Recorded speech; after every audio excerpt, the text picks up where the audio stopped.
Halo, assalamualaikum warahmatullahi wabarakatuh. Channel saya kali ini saya akan mengungkapkan ada 3 rahasia kata-kata yang seperti mantra, sehingga kalau kata-kata itu selalu kita bawa dalam kehidupan kita, dalam pergaulan kita, maka insya Allah kalau digunakan dengan baik akan menjadikan kita itu menjadi pribadi yang menyenangkan, akan menjadikan kita menjadi orang yang disukai banyak orang, sehingga hidup kita akan menjadi lebih sukses. Yaitu kata-kata itu adalah, yang pertama kali adalah kata maaf.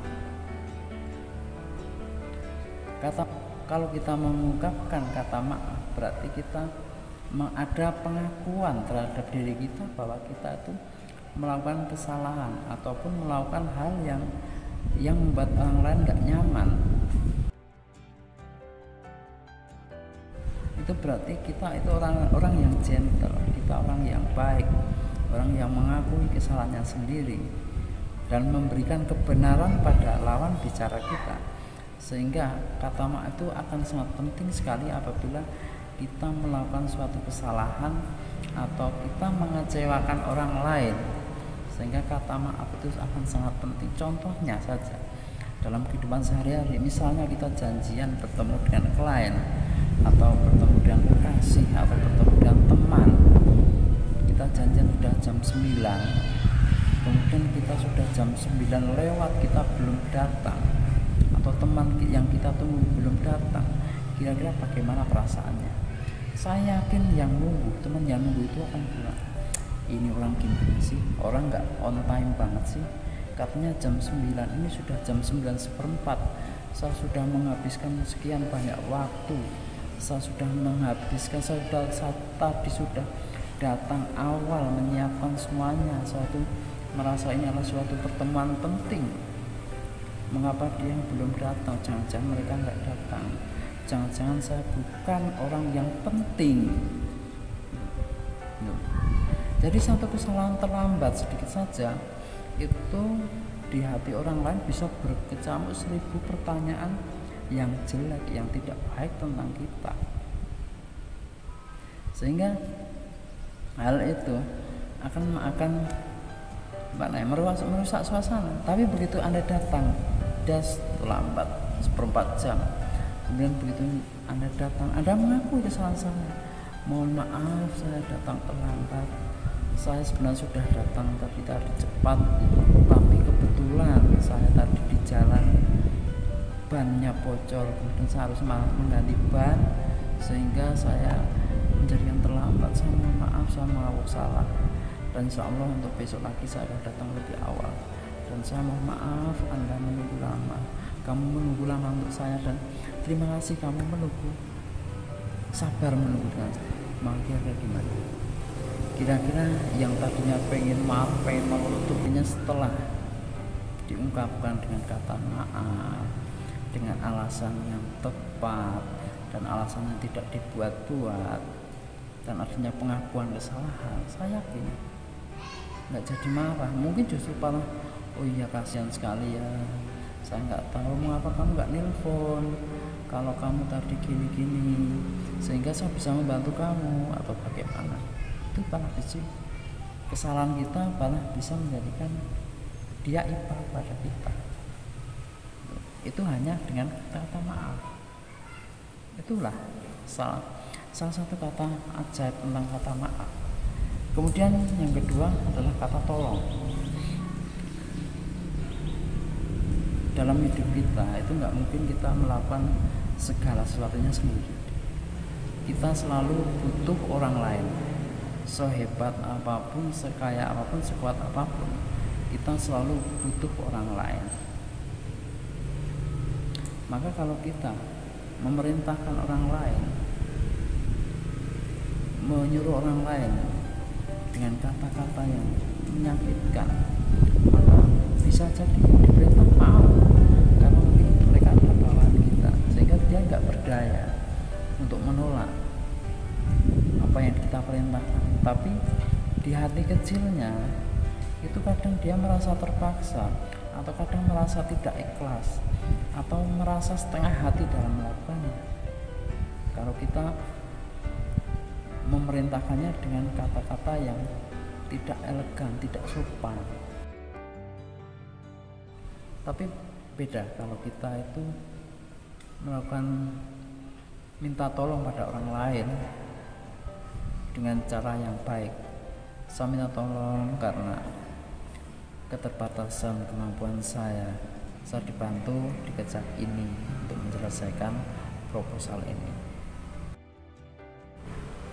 Kata tolong itu bisa menjadikan orang lain merasa dibutuhkan, bukan diperintah tapi dibutuhkan.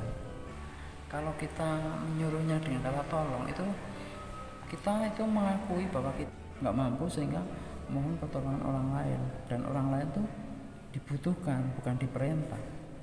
Insya Allah dengan penghargaan seperti itu yang melakukannya juga dengan rasa senang, dengan rasa tidak terpaksa.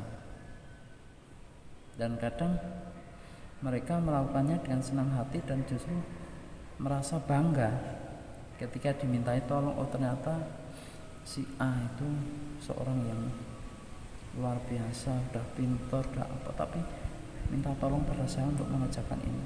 Merupakan suatu kebanggaan bagi dia, bisa menolong orang lain yang dianggap dia mempunyai kemampuan lebih. Itu salah satu contoh bahwa kata tolong itu bisa merubah mindset, pola pikir orang. Yang ketiga adalah kata terima kasih.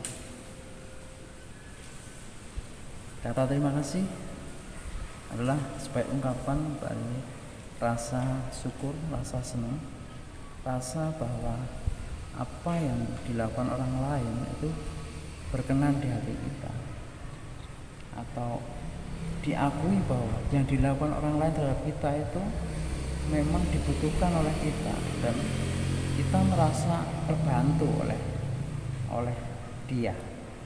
Itu kata terima kasih. Sehingga dengan kata terima kasih ini, yang kadang-kadang semula tadinya dia mengerjakan, membantu kita tidak ikhlas, dengan rasa terpaksa, tapi karena kita terima kasih, kadang kita ternyata orangnya baik, ternyata dia menghargai apa yang saya lakukan.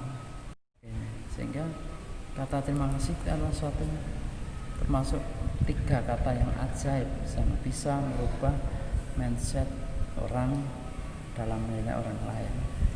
Coba kalau seandainya kita dibantu, setelah selesai pulang tanpa ada kata-kata terima kasih, misal menyuruh tukang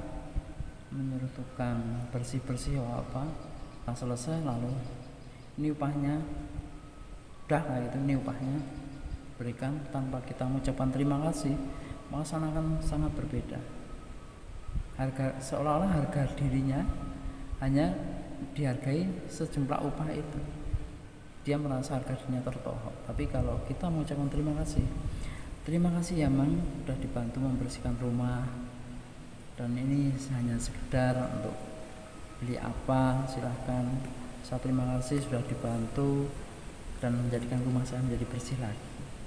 Nah, itu kata terima kasih akan mengubah juga mindset orang. Jadi ada 3 kata yang kalau kita gunakan dalam kehidupan sehari-hari akan menjadikan berimbas positif pada kita, yaitu pertama adalah kata tolong, dan kata maaf, dan kata terima kasih.